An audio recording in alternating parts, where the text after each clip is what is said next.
Olá, muito bom dia, muito obrigado mais uma vez pela sua companhia. Está começando mais um programa Agronegócio e eu desejo a você muita paz e saúde. E no programa de hoje nós vamos comentar da produção de sorgo que ganha espaço no Brasil a cada safra. Vamos comentar do mercado brasileiro após a imposição de uma tarifa de 50% sobre nossos produtos exportados aos Estados Unidos. Você vai ver que o Brasil é muito vulnerável em relação às culturas cultivadas, principalmente sabendo que importamos por volta de 85% do que utilizamos para produzir. Vamos comentar do Brasil que até o presente momento temos 872 empresas ativas, quer na produção ou importação de fertilizantes. E eu vou conversar com Anderson Galvão. Ele é curador do GETAP e é consultor da Celeris. E nós vamos falar sobre agricultura regenerativa SBS Green Seeds, que quer liderar o mercado potencial de 2,5 bilhões de reais. O programa Agronegócio já está no ar.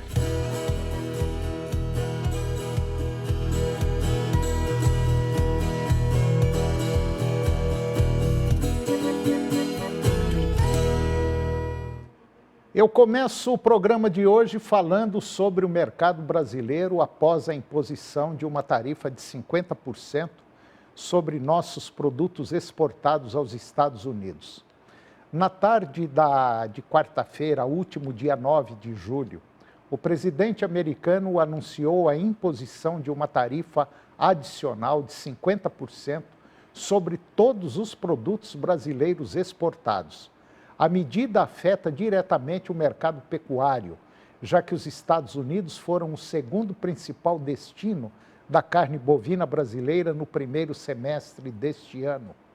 O Brasil, que vinha registrando um desempenho recorde nas exportações do setor, pode sofrer impactos relevantes.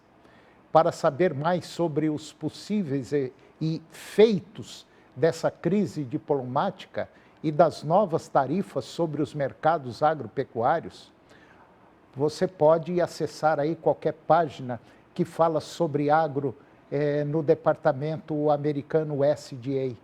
O mercado do boi ele segue pressionado com quedas na arroba em 6 praças e frigoríficos afastados das compras diante da resistência dos pecuaristas. A oferta vem sendo suprida por contratos a termo e boi confinado. Apesar disso, as escalas seguem curtas e, a médio prazo, ainda inspira um otimismo com as exportações aquecidas. Menor oferta de fêmeas é possível uma recuperação no consumo interno. Apesar das mistas oscilações entre as praças pecuárias, na média brasileira, a arroba finalizou agora na última semana em queda. E tudo indica que teremos dias não muito bons pela frente, não só em relação à pecuária bovina de corte, mas como todo o segmento agro. É aquele velho ditado já dito pelos meus bisavós: o peixe morre pela boca. Quem fala demais, sem pensar, dá bom dia a cavalo. É mais ou menos isso que está acontecendo em nosso país.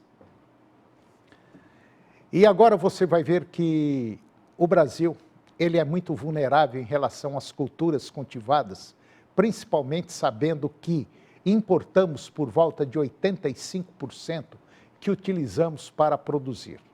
O Brasil é altamente dependente da importação de componentes. Cerca de 85% do adubo utilizado no nosso país, ele é importado, segundo o relatório da ANDA, que é a Associação Nacional para a Difusão de Adubos. Por exemplo, cloreto de potássio, ureia, super simples, sulfato de amônio e também o MAP, eles são os fertilizantes mais consumidos no Brasil.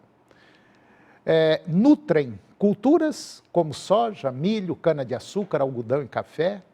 A produção de nitrogenado no Brasil vem passando por um momento conturbado. No caso da ureia, a Petrobras se apresenta como principal empresa produtora até 2017, quando decidiu sair do mercado de fertilizantes. Assim, a unidade de Araucária, lá no Paraná, ela foi desativada. E outras 2 unidades localizadas no Nordeste foram arrendadas para a Unigel em 2019. Mas, devido à valorização do gás natural e à queda dos preços da ureia e também da amônia em 2023, a empresa estatal resolveu paralisar a atividade. E dentro deste contexto, segundo o relatório da ANDA, não houve registro de produção de ureia no Brasil em 2024 e apenas uma pequena parcela de sulfato de amônio ela foi manufaturada. Segundo a SESEX, a ureia importada pelo Brasil em 2024 teve como origem a região do Oriente Médio, Irã, Catar, Arábia Saudita e Bahrein, que representou 39,3% da quantidade adquirida. A Rússia é outro país que fornece a ureia para o Brasil, correspondendo por 18% da quantidade importada no ano passado. O sulfato de amônio também é altamente dependente do mercado externo, com praticamente 100%, sendo importado sobretudo da China, origem de 75% do produto.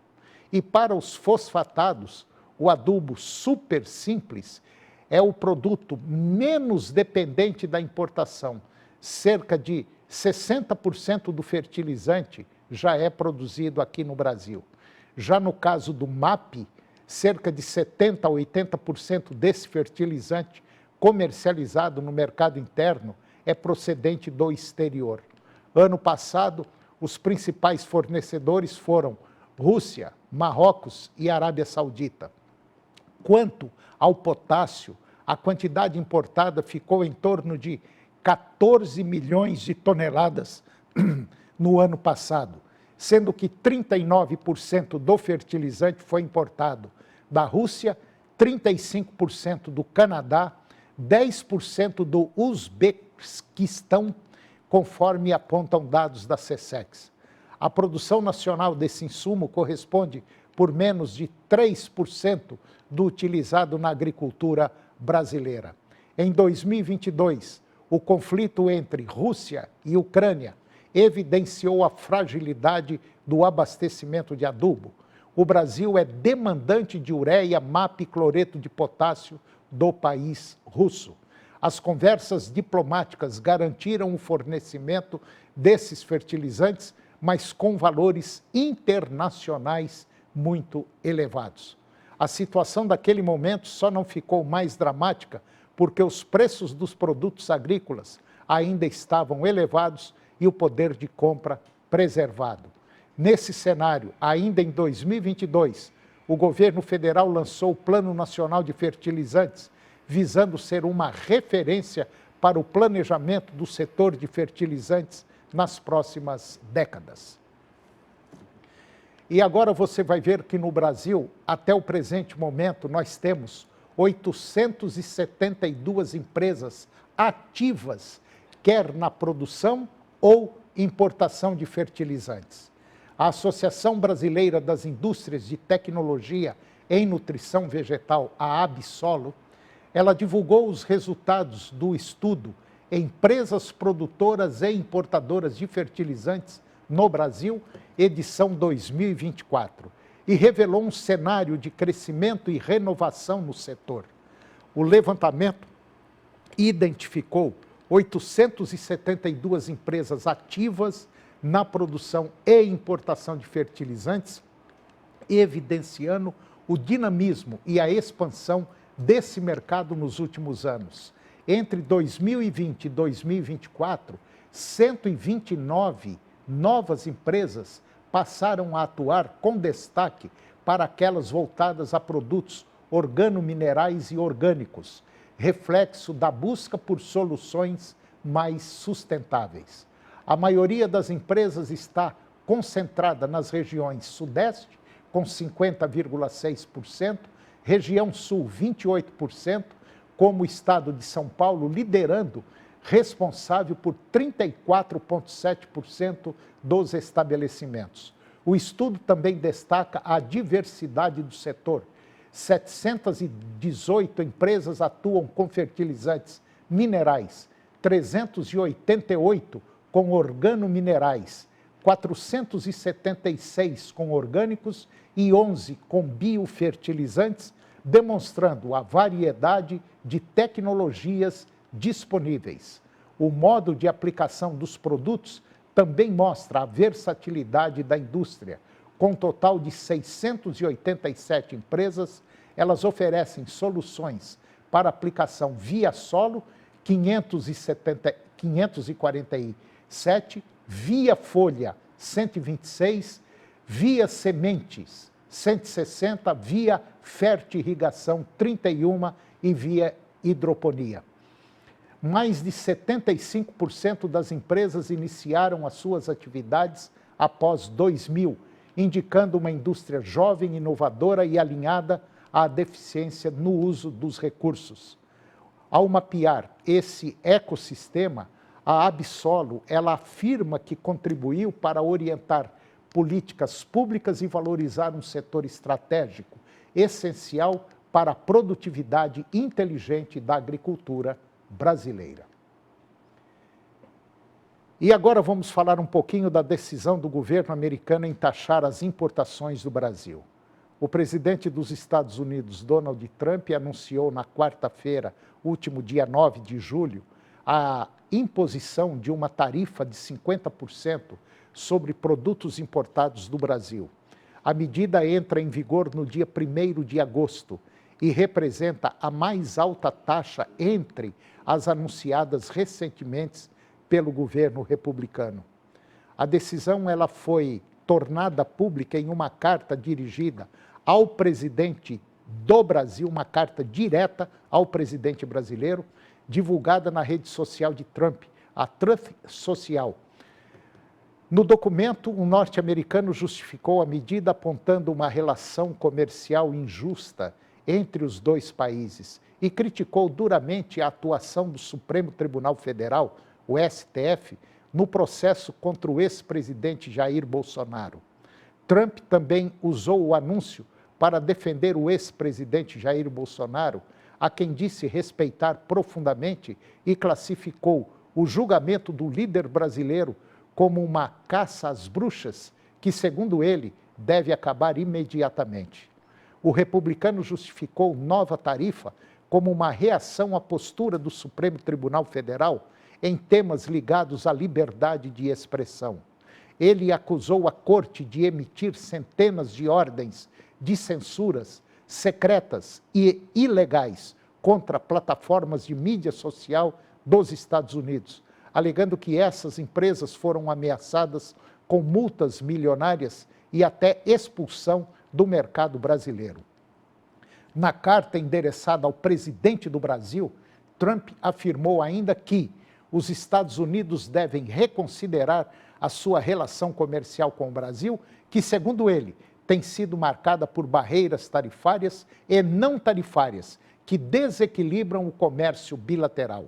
A decisão gerou forte repercussão nos meios diplomáticos e econômicos. E agora vamos comentar da produção de sorgo que ganha um espaço no Brasil a cada safra. A safra 24-25 de sorgo, principalmente lá na Bahia, registra um crescimento de quase 40% em relação ao ciclo anterior, segundo dados da Companhia Nacional de Abastecimento, a Conab. A produção estimada em 728 mil toneladas, com um aumento de 5% na área plantada, chega a 206 mil hectares.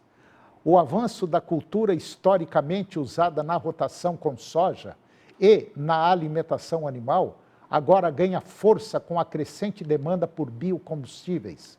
No oeste baiano, o sorgo começou com uma alternativa para preservar o solo na entre-safra sem foco direto no lucro. E com o passar dos anos, os produtores perceberam o potencial da cultura e aprimoraram o manejo. técnicas e ferramentas usadas na soja passaram a ser aplicadas também no sorgo, que hoje já contribui para o custeio da oleaginosa em diversas propriedades da região. O interesse pela cultura tem aumentado especialmente diante da possibilidade de uso do grão como matéria-prima para a indústria de etanol. Além do valor na ração de aves e bovinos, o sorgo tem recebido investimentos em novas tecnologias como híbridos, mais produtivos e tolerantes a herbicidas em áreas irrigadas. A expectativa de produtividade chega a 160 sacas por hectare. No sequeiro, mesmo com menos chuva, a produção é de próximo a 70 sacas por hectare. A instalação de uma biorefinaria em Luiz Eduardo Magalhães fortalece ainda mais esse cenário. A planta industrial ela deve processar até 1 milhão de toneladas de grãos entre sorgo e milho, com uma produção estimada de até 460 milhões de litros de etanol. A expectativa é que a estrutura traga mais segurança ao produtor e contribua para a formação de preços e incentivando novos investimentos. E depois do intervalo eu vou conversar com Anderson Galvão, ele é curador do GETAP e consultor da Celeris. E nós vamos falar sobre a agricultura regenerativa, SBS Green Seeds, que quer liderar o mercado potencial de 2,5 bilhões de reais. Nós voltamos já, é um minuto só.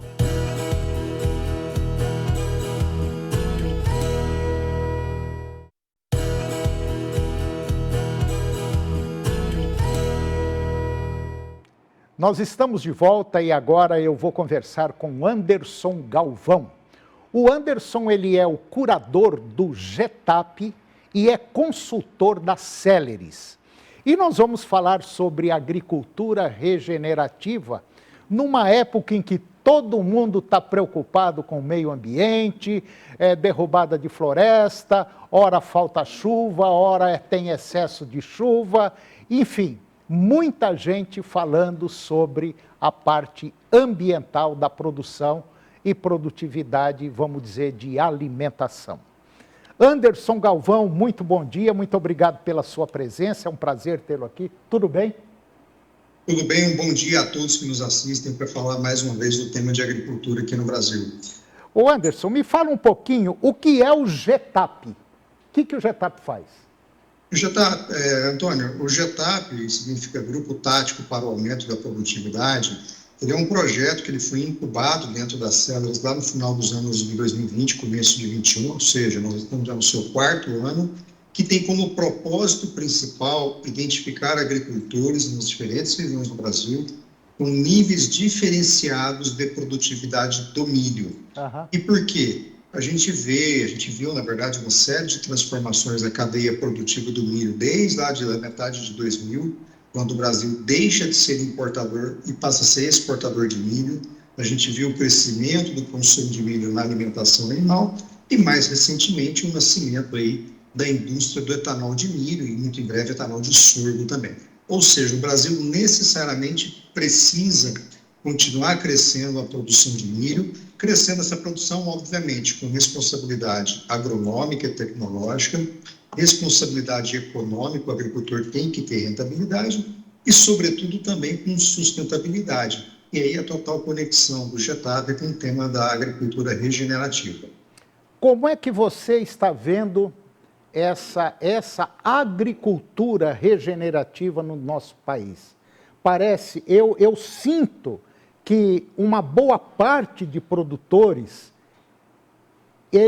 essa boa parte está muito preocupada em aumentar a produtividade, mas, porém, de forma correta, com sustentabilidade. Isso é real? Antônio, o meu primeiro chefe, quando eu comecei a trabalhar no século passado, falava que a gente não pode confundir produtividade com produtivaidade. Considerando o fato que a agricultura brasileira, principalmente nas últimas 2 ou 3 décadas, é uma agricultura que praticamente não tem nenhum grande apoio governamental, não tem subsídios diretos, igual acontece na Europa, na Ásia, até mesmo na América do Norte. Então, o agricultor brasileiro, produtor de soja, de milho, de pecuária de corte, de pecuária leiteira, ele necessariamente precisa ser muito eficiente, muito sustentável. E aqui é importante trazer o conceito de sustentabilidade. Poucas pessoas falam muito disso. Sustentabilidade não é apenas cuidar do meio ambiente. Sustentabilidade tem a questão ambiental, obviamente, tem a questão social, ou seja, o homem que está inserido aqui naquele sistema produtivo, e tudo isso não fecha sem a sustentabilidade econômica. No final do dia, alguém tem que pagar a conta. E aí o tema da agricultura regenerativa, embora é uma frase que passou a ser usada com maior frequência recentemente, é algo que a agricultura brasileira, em particular a agricultura do cerrado brasileiro, ela pratica técnicas regenerativas desde o final dos anos 70 para o começo dos anos 80, com o Embrapa e várias outras instituições estaduais de pesquisa. Bom, é o futuro do nosso país. A agricultura... A agricultura, Antônio, eu acho que a agricultura como um todo, e de novo, nas condições desafiadoras de produção, em particular na região do Cerrado brasileiro, clima diverso, solos adversos, não tem como falar de agricultura moderna sem falar de agricultura regenerativa. Sim. Plantio direto, calagem de solos, uso de plantas de cobertura, braquiárias, milhetos, inclusive o próprio milho da segunda safra, ele é uma importante ferramenta de agricultura regenerativa. Ou seja, ousa dizer que não existe futuro rentável na agricultura brasileira sem práticas de agricultura regenerativa.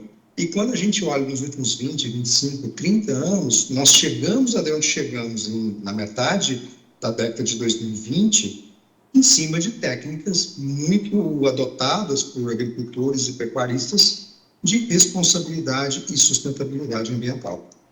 Bom, de maneira geral, o que dá para a gente perceber também, e você já citou isso, nós não temos, infelizmente, um plano de governo voltado para nós, para o nosso agro, né? Parece que isso aí é uma porta sem chave, né?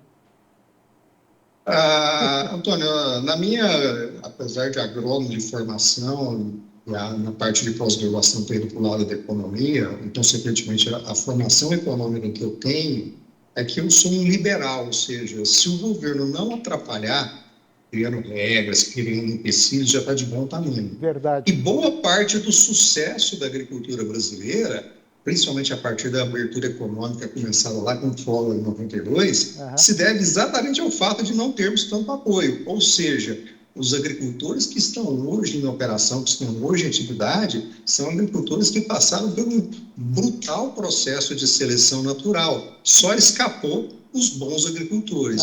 E possivelmente, com apoio governamental, com subsídio, nós não teríamos a eficiência que o setor agrícola tem hoje. Então, por mais que às vezes a gente reclama, o governo não ajuda, o governo isso, o governo aquilo, o sucesso da agricultura brasileira, em boa medida, se deve exatamente ao fato do governo não nos ajudar. Ou seja, temos que ser produtivos, temos que ser competentes, temos que ser sustentáveis.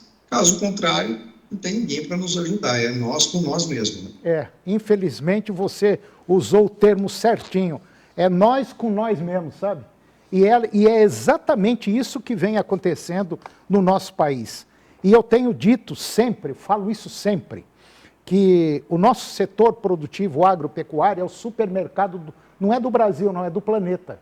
Do planeta. É do planeta. Então, é preciso que essa garra que o setor agropecuário tem, ela precisa continuar tendo, porque pelo andar da carruagem parece que nós não vamos ter nenhum apoio. A turma acha bonito, acha interessante, gera dinheiro, gera empregos, mas ajudar aqui é bom.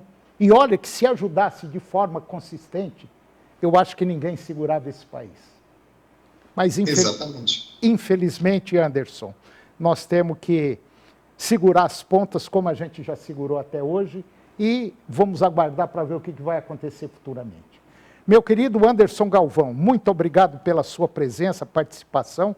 Eu vou trazê-lo mais vezes aqui, porque esse é o tipo de pílula que a gente precisa para o nosso público.